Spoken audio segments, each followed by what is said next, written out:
안녕하세요 여러분, 배정원 TV의 배정원입니다. 자, 오늘 여러분하고는 어떤 이야기를 할까요? 오늘은 성인 장난감에 대한 얘기를 좀 해보려고 합니다. 자, 여러분 혹시 최근에 정숙한 세일즈라는 드라마 보셨어요? 그 시청률도 거의 8%가 넘게 나서 굉장히 좋은 평가를 받고 있는데, 보면 딜도라든지 성 장난감을 이렇게 모자이크 처리해서 잘 안 보이게 하면서도 굉장히 유쾌하고 가볍게 터치한 그런 드라마라고 생각했습니다. 그래도 참 놀랐어요. 우리나라에서 저런 성인용품을 주제로 여성의 성욕에 대한 이야기를 저렇게 할 수 있었다는 것만으로도 굉장히 격세지감이라는 생각을 했거든요. 방송에서 이렇게 하고 있다는 것이 저는 굉장히 좋은 신호처럼 보이더라고요. 예전에는 이런 그 성장난감이나 성인용품점이 굉장히 어두운 곳, 그늘진 곳, 숨어서 뭔가 판매를 하는 그런 곳이 많았고요. 그리고 그보다 더 전에는 이렇게 왜 무슨 트럭 같은 거에 성인용품 이렇게 써갖고 도로 옆에 이렇게 주차되어 있는 그런 것을 좀 본 적이 있어요. 근데 요즘은 성인용품이나 콘돔이나 이런 것들이 굉장히 그 양성화돼서 예쁜 그런 매장에서 판매되고, 또 자유롭게 사람들이 들어가서 웃으면서 골라보고 하는 모습을 볼 수 있지요. 점점 더 그렇게 돼야 된다고 생각합니다.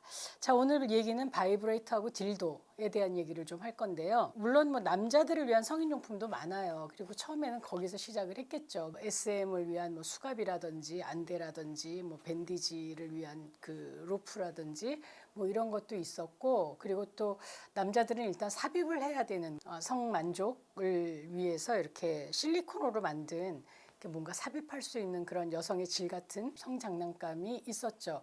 생각해보면 벌써 20년 전이네요. 제주도의 건강가성박물관 제가 초대관장으로 이제 기획하고 만들 때 자유의 방을 만들었어요. 그래서 그 자유의 방에 여성용 그 딜도나 바이브레이터도 갖다 놨지만 남성용 자유용품도 몇 개 이렇게 놨거든요. 근데 한 달도 안 돼서 그 실리콘이 새까매지고 찢어진 걸 볼 수 있었거든요.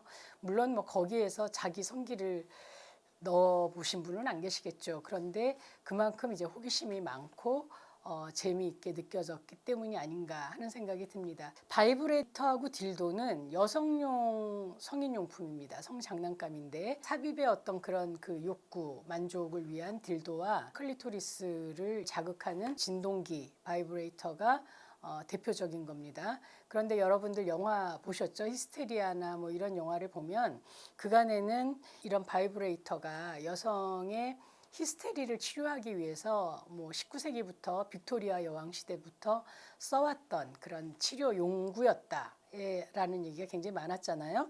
이 논문은 1999년에 미국 코넬대 연구원인 레이첼 메이슨이라고 하는 사람이 오르가즘의 기술, 그래서 히스테리, 바이브레이터, 여성의 성적 만족감이라는 책을 썼기 때문에 알려진 사실들이고요. 레이첼 메이슨은 이 책으로 인해서 그 미 역사학회에서 허버트 피스상을 타기도 했어요. 그리고 그것 때문에 이제 제가 말씀드린 히스테리아라든지 혹은 연극이라든지 영화라든지 이런 것들이 많이 만들어졌거든요. 근데 최근에 이에 대해서 이제 반론이 하나가 나왔습니다. 그래서 논문이 나왔는데요. 저널 오브 포지티브 섹슈얼리티라고 하는 미국 학술지에 실린 논문인데, 이제 조지아 공대의 역사학자입니다. 할리 리버만이라는 사람이 바이브레이터가 지금까지는 여성의 어떤 성적 긴장으로 인한 히스테리를 풀어주기 위한 도구로 개발된 것이 아니라 이건 그냥 의료 도구였다. 그래서 마사지 이런 뭉친 데라든지 아픈 데라든지 이런 데를 풀어주기 위해서 의사들이 사용한 것이고, 그리고 이 의사들이 여성들의 오르가즘에 대해서 그 시대까지 몰랐을 리가 없다.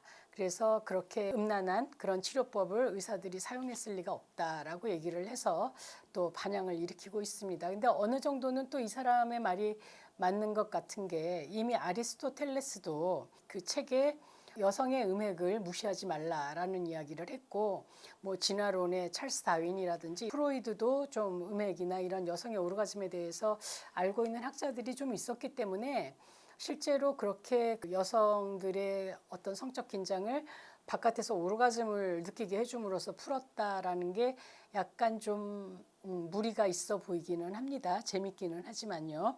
자, 이 바이브레이터와 딜도는 이제 모두 여성의 쾌락을 위한 장난감인데 혼자 사용해도 되지만 커플이 사용하면 두 사람의 쾌락을 좀 더 상승시킬 수 있습니다. 그래서 딜도는 역사가 아주 오래됐어요. 세계적으로 뭐 동서양을 막론하고 어느 곳에서나 원시 문화권에서도 딜도가 발견되고 있죠. 그래서 뭐 외국 거는 상아로 만든 것도 있고 옥으로 만든 것도 있고 돌로 만든 것도 있고 나무로 깎은 것도 있습니다. 그래서 여러분 아마 보시겠지만 그 우리나라 제주도의 그 돌 하루방도 이렇게 언뜻 보면 좀 남자의 그 음경 같은 그런 느낌을 줘요. 딜도는 사실 경주의 안압지에서도 출토된 바가 있습니다. 그래서 굉장히 우리에게 놀람을 줬죠. 그러니까 경주의 안압지라고 하면 신라 때 얘기잖아요. 그 아마도 신라의 궁녀들이 사용했을 것으로 보이는 그런 딜도가 발견됐는데 목재 딜도였어요. 그래서 돌출된 그런 부분이 있는 목재 도구였는데 뭐 쓰임새는 누가 봐도 딜도라고 생각할 만한 것이었습니다. 그래서 보면 아주 오래된 남성 대용 성인 장난감이 바로 딜도입니다.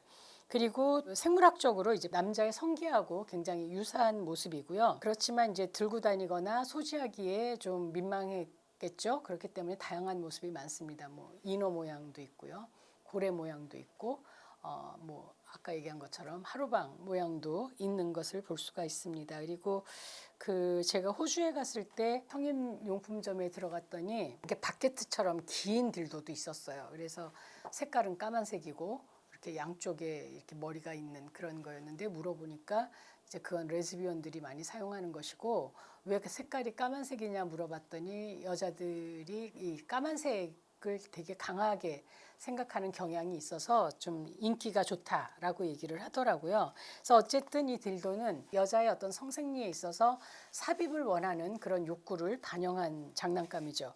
그리고 이제 바이브레이터입니다. 바이브레이터는 모양이 요즘 굉장히 다양하게 나오고 있어요. 좀 보여드리고 싶지만 뭐 안 보셔도 아시죠? 립스틱 모양도 있어요. 조그만 립스틱 모양도 있고 이렇게 빼면 USB가 들어있어서 USB인가 하는데 사실은 진동기인 경우도 있고요. 또 성기 모양도 있죠. 성기 모양은 그렇게 인기가 좋은 것 같진 않아요.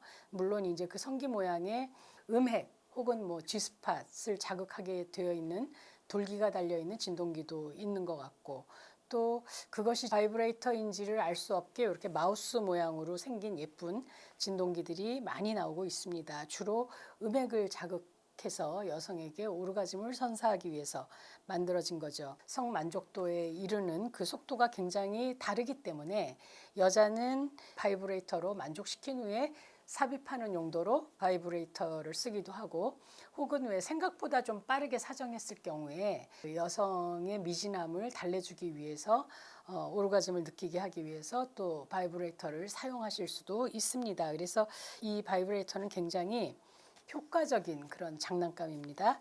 자, 이 섹스토이 성장난감의 장점과 단점이 있죠. 장점으로는 빠른 시간 내에 아주 쉽게 쾌감을 느낄 수가 있습니다. 정숙한 세일즈에 보니까 세일즈를 하는 사람은 그 물건을 알아야 더 잘 팔 수 있다라면서 드디어 정숙 씨가 혼자서 화장실에 들어가서 그 바이브레이터를 사용해 보는데요.